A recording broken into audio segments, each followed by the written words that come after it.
Hai, Assalamualaikum warahmatullahi wabarakatuh. Apa kabar kalian semua? Ibu harap kalian di rumah baik-baik saja ya, dan tetap menjalankan protokol kesehatan dimanapun kalian berada. Tetap menjaga jarak, mencuci tangan, juga menggunakan masker. Ngomong-ngomong menggunakan masker, kenapa Miss hari ini tidak menggunakan masker? Karena hari ini Bu Rani lagi menjelaskan materi sayang.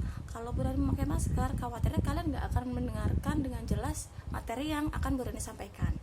Oke, balik lagi ke materi pelajaran bahasa Inggris. Untuk kelas 11 hari ini, materi bahasa Inggrisnya adalah tentang narrative text. Oke, sebelum Ibu jelaskan, maka Ibu akan memberikan poin-poinnya dulu ya, Nak ya. Pertama tentang definisi narrative text, lalu fungsinya untuk apa, kedua jenis-jenisnya, dan ketiga contohnya. Keempat adalah tugas kalian untuk membuat satu paragraf narrative text. Oke. Untuk mempersingkat waktu, ayo lihat di laptop Ibu. Silakan. Oke, narrative text. Narrative text adalah teks yang menjelaskan suatu cerita dan bermaksud untuk menghibur pembaca. Maksudnya apa? Dengan kita membaca cerita naratif teks tadi, pembaca tuh jadi merasa senang, merasa terhibur, merasa bahagia, ada semacam hiburan begitu. Lalu naratif teks tadi itu terbagi menjadi dua, Nak, yaitu imajiner dan faktual. Maksudnya apa sih? Imagine itu hayalan. Imagine itu hayalan. Jadi sifatnya ada yang hanya cerita karangan bebas dari pemikiran si penulis, dan yang kedua fakta.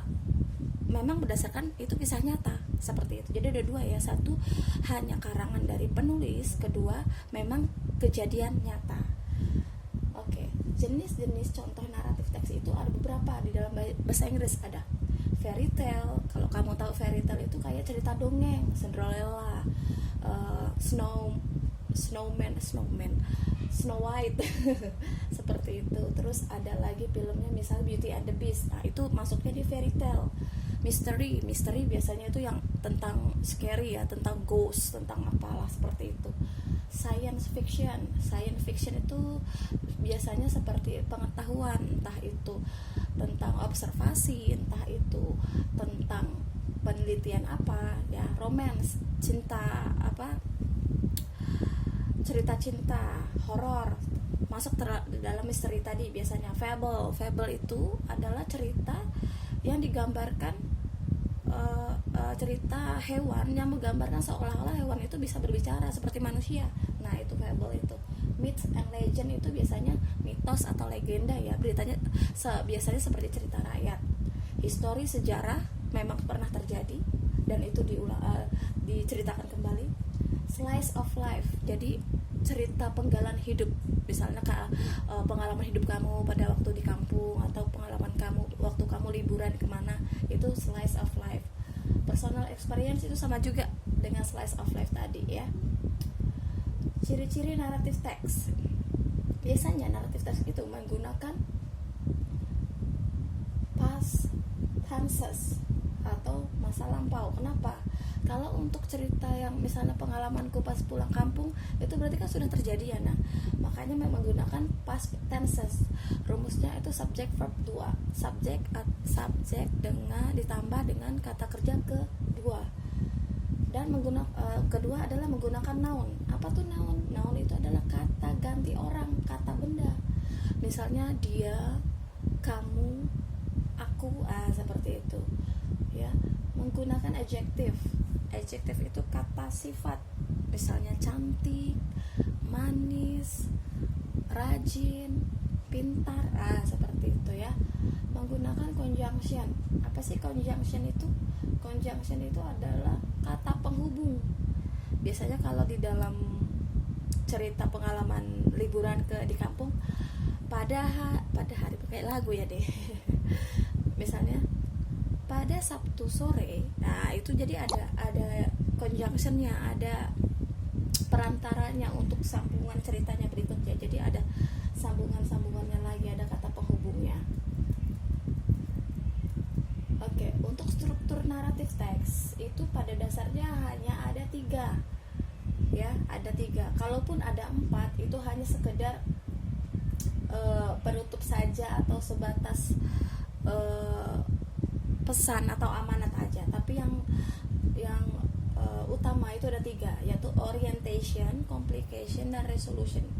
Ibu akan jelaskan satu-satu ya. Orientation, orientasi, biasanya pengenalan, pendahuluan, berisi tentang siapa, kapan, dan di mana cerita itu. Jadi perkenalan dulu, introduction dulu. Nggak mungkin kan cerita tahu-tahu langsung poinnya. Nah seperti itu, pasti kan ada awalannya, ada openingnya. Nah orientation itu adalah openingnya, pembukanya, pendahuluannya. Kedua, complication. Nah ini dia, di saat sudah ada pendahuluan, sudah ada pengenalan, baru penjelasan atau complication, permasalahannya apa sih, what's the problemnya gitu kan, masalahnya apa gitu, klimaksnya. Ketiga, resolution, biasanya itu akhir cerita atau solusi masalah yang terjadi.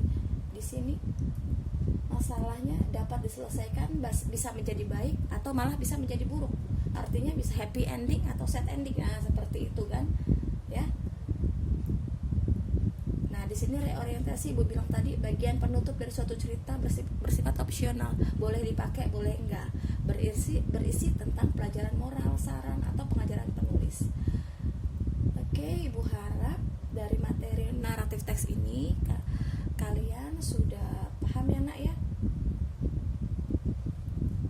Kalau ada yang ingin ditanyakan silahkan ditanya, wapri ke Ibu.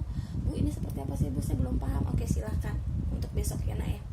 Ibu tunggu sampai jam 17.30.